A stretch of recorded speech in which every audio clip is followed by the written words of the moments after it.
स्वागत है NF news पर। मैं हूं आपके साथ रोहित। मिडिल ईस्ट में उथल पुथल है। भारत का सीधा कहना है कि लड़ाई आपकी, आप लोग लड़िए।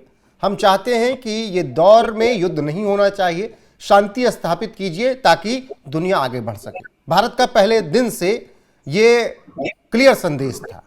अब ऐसे में ईरान, इजराइल, अमेरिका के युद्ध में भारत को परेशानी हो रही है, एलपीजी संकट है और ये मुकर नहीं सकता कोई भी। और प्रधानमंत्री ने यह भी बात कही है कि चिंताजनक हालात हैं, लेकिन हम पूरी तरीके से भारत को सुरक्षित रखेंगे।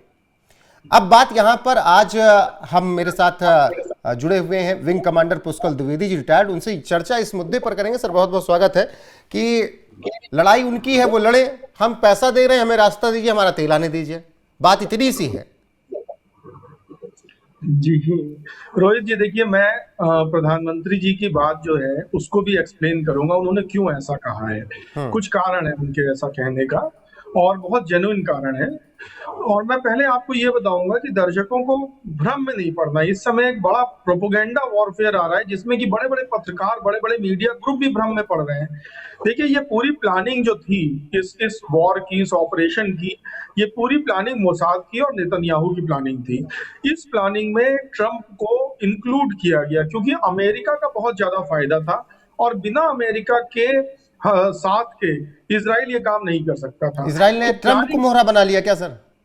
नहीं, मोहरा नहीं बनाया। अमेरिका का तो सबसे ज्यादा फायदा है। एक ऐसा फुल प्रूफ प्लान बनाया मोसाद और नेतन्याहू ने जिसको वो अमेरिका के बिना नहीं पूरा कर सकता था। और उस प्लान के होने में सबसे ज्यादा फायदा अमेरिका का है। सेकंड नंबर पे इजराइल का बहुत फायदा है। लेकिन चूंकि इजराइल को मैं एक प्रॉक्सी स्टेट मानता हूं अमेरिका का, बिकॉज अमेरिका के बिना इजराइल का कोई अस्तित्व नहीं है, तो वो विन विन सिचुएशन थी दोनों के लिए।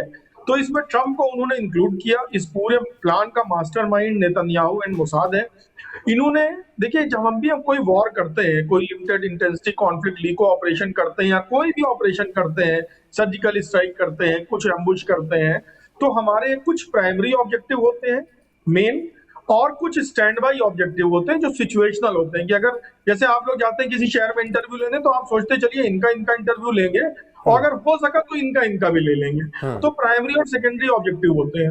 अब इसका प्राइमरी ऑब्जेक्टिव था regime change. It was a RCO, regime change operation था कि खामनेई को हटा करके अपने मतलब की, अपने हित की, अपने गुलाम सरकार लाना।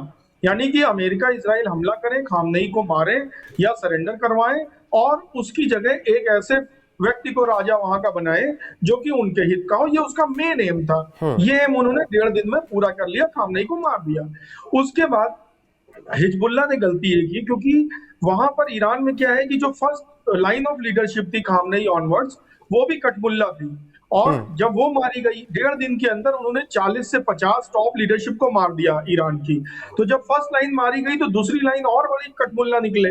उनको सामरिक रणनीति और चीजें तो पता नहीं थी। तो हिजबुल्लाह ने गलती की कि हिजबुल्लाह ने रॉकेट अटैक कर दिए। रॉकेट अटैक करने के बाद ये अपने सेकेंडरी ऑब्जेक्टिव में आ गए कि भाई हमको हिजबुल्लाह के ठिकाने नष्ट करने हैं। फिर उन्होंने जम के हिजबुल्लाह के ठिकाने नष्ट किए।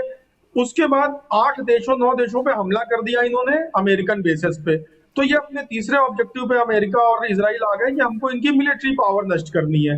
मिलिट्री पावर में उन्होंने ईरान के मिलिट्री बेस नष्ट किए, ईरान की एयरफोर्स को ग्राउंड में नष्ट किया।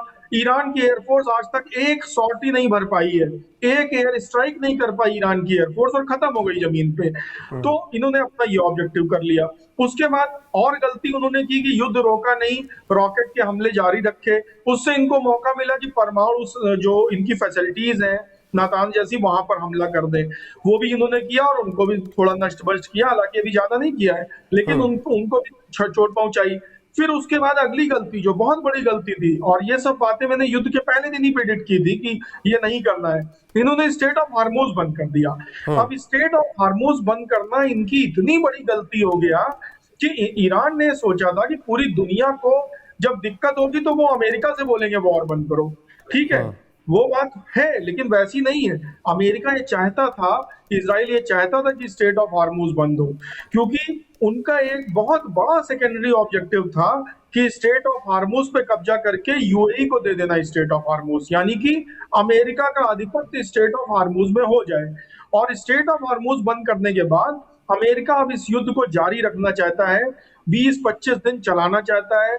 वैश्विक संकट पैदा करना चाहता है, ये अमेरिका के हित में है। और जैसे ही वैश्विक संकट पैदा होगा, पूरी दुनिया से प्रेशर आएगा। जैसे आपने शुरू में बोला कि हमें कोई मतलब नहीं है, हमारी तेल और गैस मिलने लगे, पूरी दुनिया यही बोलेगी कि साहब वो हमें तेल और गैस चाहिए। और अमेरिका ने ट्रंप ऐसा भी तो वही बात बोल रहे हैं। ट्रंप ने जब कल 5 दिन की राहत दी है कि चलिए आपके हम कुछ ठिकानों पर हमले नहीं करेंगे, तो उन्होंने ये भी कहा है स्ट्रेट ऑफ हॉर्मुज से अमेरिका को बहुत ज़्यादा मतलब नहीं है, दुनिया के जिन देशों की सप्लाई उधर से होती है वो देश साथ हैं।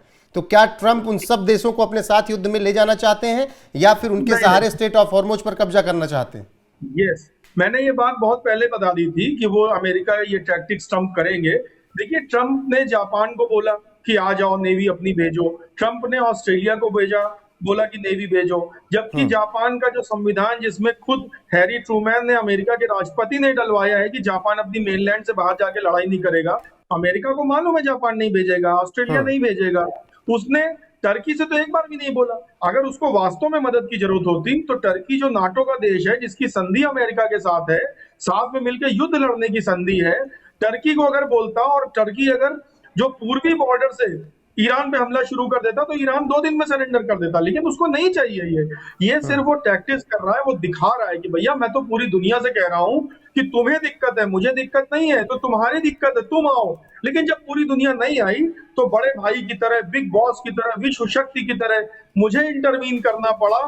और अमेरिका ने उसको नोबेल पीस प्राइज भी तो लेना है ट्रंप को। ये पूरा खेल रच रहा है वो, और कोई नहीं आएगा। देखिए, इन्होंने एक और गलती की ईरान ने डियागो गार्सिया पे हमला कर दिया सिर्फ दिखाने के लिए कि हमारी मिसाइल जा सकती है। अरे क्या बेवकूफी की बात है। डियागो गार्सिया ब्रिटेन का बेस है, ब्रिटेन की मिल्कियत है वो। और अगले ही दिन यानी कल ब्रिटेन ने अपनी सबमरीन पनडुब्बी और अपना एयरक्राफ्ट कैरियर वहां भेज दिया हार्मूज में उसने ये क्यों भेजा, नेवी क्यों भेजी? वो भी तो बैलिस्टिक मिसाइल से हमला कर सकता था। क्या ब्रिटेन के पास, अमेरिका के पास इतनी रेंज की बैलिस्टिक मिसाइल नहीं है? इजराइल के पास भी है, सबके पास है। लेकिन नहीं, इस बहाने से स्ट्रेट ऑफ हार्मूज में अपनी डिप्लॉयमेंट बढ़ा दी। अब इस मेन मुद्दा अब स्ट्रेट ऑफ हार्मूज पे कब्जा करने का है। ईरान की हिजबुल्लाह, ईरान की मिलिट्री तो वो नष्ट कर चुके हैं काफी कुछ। और अभी जो 5 दिन का इन्होंने समय दिया है, अभी भी अगर ईरान के अंदर बुद्धि है तो वो एक समझौता करके एक ऐसी सरकार लाए जो कि प्रो अमेरिकन हो। और दोनों स्थितियों में ईरान गया है। अगर वो नहीं भी सरकार लाएगा तो अब और बड़े हमले होंगे, देखिएगा। लेकिन माहौल तो ऐसा बन रहा है कि ईरान युद्ध जीत रहा है। वो माहौल मुझे तो लग रहा है अमेरिका पैसे देके बनवा रहा है। कारण ये है कि देखिए, वॉर में ये टैक्टिक्स होती है, ठीक है। क्योंकि अगर मान लीजिए कि कोई एक कोर्ट केस है, ठीक है, जिस कोर्ट केस में मुझे पता है कि मेरे पास इतना मैं स्ट्रांग हूं, जज मेरा बैठा है, वकील मेरे हैं, सब चीज मेरी सेटिंग है, बस अगला बंदा कोर्ट में रहे तो कोर्ट में अगर ले जाएगा तो कोर्ट से मैं जीत जाऊंगा। तो उसको मैं 4 आदमी भेजूंगा कि उसको बोले कि अरे तुम ही जीतोगे, कोर्ट में केस कर दो, और वो फूल करके कोर्ट में जाके केस करेगा और वहां मेरी सेटिंग हो रखी है। तो ये सब गेम जियो पॉलिटिक्स में, मिलिट्री स्ट्रेटजी में होते हैं। मुझे लगता है मीडिया को पैसे देके अमेरिका ये चाहता है कि ईरान का और ईरान के सपोर्टर्स का हौसला बढ़ा रहे और वो युद्ध में लगे रहे। ईरान कर क्या रहा है? सामरिक दृष्टि से हम लोग जब देखते हैं तो हम आउटपुट रिजल्ट देखते हैं, रिजल्ट इफेक्ट बेस्ड ऑपरेशंस क्या हो रहे हैं वो देखते हैं। ईरान की पूरी लीडरशिप खत्म हो चुकी है, ईरान के बेसेस खत्म हो चुके हैं, ईरान की मिलिट्री पावर खत्म हो चुकी है, एयरफोर्स खत्म हो चुकी है। और इजराइल में या फिर दूसरी जगह पर जो और भी बेसेस में हमला किए हैं, वहां पे इन्होंने कुछ किया ही नहीं। सड़कों में बम गिर रहे हैं, सड़कों में मिसाइलें गिर रही हैं इनकी, तो उससे कोई इफेक्ट नहीं पड़ने वाला। अब ये युद्ध को प्रोलॉन्ग करके स्ट्रेट ऑफ हार्मूज में कब्जा करने का प्लान है। ठीक सर, आखिर में ये कि देश में एलपीजी संकट अभी जो भारत में है, आपको लंबा खिंचता हुआ दिख रहा है, स्थितियां और खराब होती हुई दिख रही हैं या फिर कंट्रोल हो जाएगी? नहीं, बिल्कुल अभी कंट्रोल होने का चांस नहीं, क्योंकि ईरान जिस तरह से हठी देश है और जिस तरह से पूरे वर्ल्ड मीडिया में फैलाया गया है कि ईरान जीत रहा है, तो मुझे नहीं लगता कि ईरान अभी 4-5 दिन में कोई समझौता करेगा। उसको खुद लग रहा है वो जीत रहा है, ठीक है।